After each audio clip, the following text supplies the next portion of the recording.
I've been bad again. Bad mother, bad wife. You see this? It's not healing because I don't want to. I feel that oh God, why am I doing this? I wash my face and comb my hair. I don't want to beg you for pity. They tell me it's a matter of concentration, positive thinking. Close your eyes, but keep looking at your hand. See it? Feel the warmth, the energy. Feel how it is growing strong, growing well. Now see your hand picking up a flower pot, then putting it down and moving your fingers up to caress the tulips. But I can't. When I close my eyes, I see her, the dead woman, the woman who drowned with her children. I can't relax. I've got to push it back or cover it with something. Unless I push it back, that's what I see over and over. I can slow it down so that every detail is clear. The horoscope in the paper that morning. It was a warning, but I forgot all about it until it happened. And then I could see it printed in front of me so clear. And the chip pink polish on that woman's fingernails. The mother. The one who was wearing my pink scarf and saying my words. But I'm outside, watching. Watching again and again. The day of the accident was the day after Jennifer's birthday. I had bought them both raincoats, red raincoats, an after Christmas sale or something, but I hadn't given them to them. I put them away until it was warm enough to wear them. It rained all that week, the week of the 12th, rain mixed with snow. Jennifer had been home with the flu, and the minute Tim came in, they'd start to fight. I couldn't stand it. They were driving me crazy. I had a cold too. It had settled in my sinus. I'd wake up with a headache, like an ice pick between my eyes. I kept taking aspirin and decongestants. In the afternoon, if it didn't go away, I'd start the hot toddies. I used up most of my sick days from work between my cold and Jen's, and I was due to take my vacation, but I knew it would be awful. The worst. Cooped up in a house with two cranky kids, nothing to do, nowhere to go, using up the only free time I'd have until August. God, I can't believe that's what I was thinking. That that I looked at my kids as if they were my misery. Felt sorry for myself because I had them with me. Anyway, the birthday was a disaster. None of Jen's friends came over. We canceled that part, and she didn't feel well enough to enjoy her cake and ice cream. She blamed me. She said it wasn't the right kind, but it was. The same brand I always make for her, her favorite. But it didn't taste right, she said. How could it when she's sick? I wrapped the raincoat up as a present and it went over okay. Not her idea of a great present, but she got the video she wanted, so she didn't complain. But the next day, when I gave Timmy his, that caused a hell of a fight. Jennifer said it hadn't been a real present because Timmy got one too and it wasn't his birthday. Then Timmy said it was a boy's raincoat, a fireman's raincoat, and girls shouldn't have them.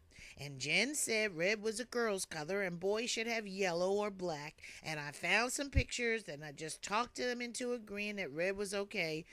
And here comes Frank.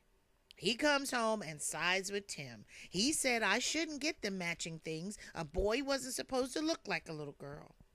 And Jenny started to cry and her nose was running and I yelled at Frank to stop making things worse. He had no idea what kids wore these days anyway. And then I grabbed Tim's raincoat and dumped it in a box and told the kids, get in the car.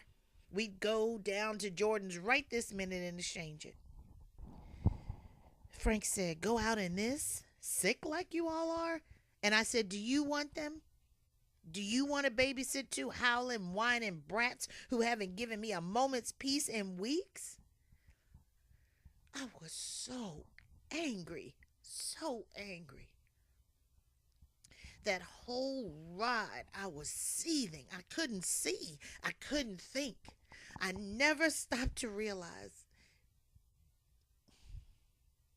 the rain was slapping against the side of the car so hard that it felt as if someone was shaking it. Jennifer was still sniffling, and I think she was scared, but Timmy was excited. He was bouncing up and down on the back seat shouting, "Jenny is a sissy, Jenny is a sissy." I wanted to slap him. I yelled, "Shut up!" And I even took a kind of swipe backwards at him over the seat. All I got was the edge of his jacket, and he was laughing as we hit the curve and started to skid.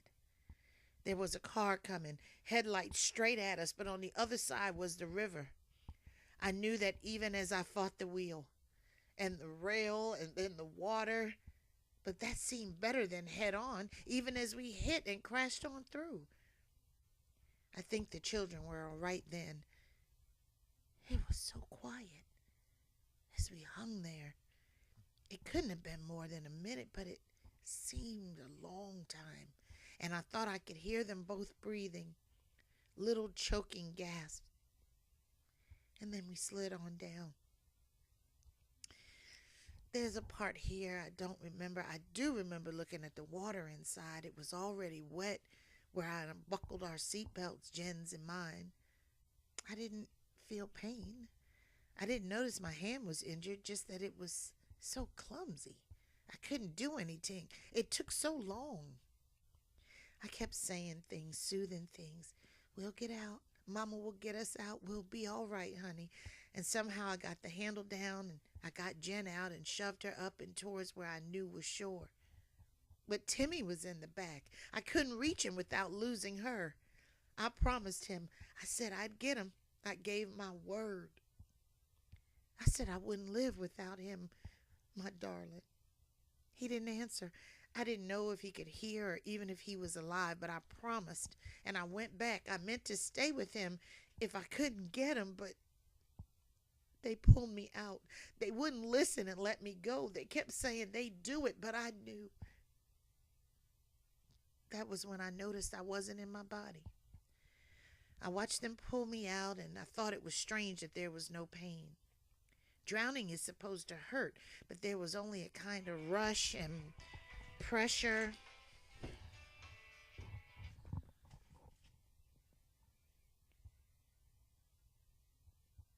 And coldness and flashing light.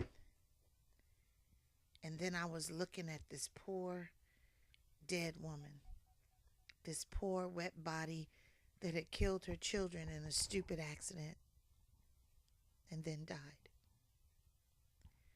It was a sad story, but it seemed to have the right end. My mother's dead. My father? I haven't heard from him in months. I suppose he doesn't know what to say to me. My husband wishes I died, and I don't blame him, except sometimes when I think he wishes we were all dead. Jennifer, too. I see such hate sometimes, but he doesn't say it. He says he wants me to get well. They all do. They say, "This hand here, it's been punished enough. It did all it could."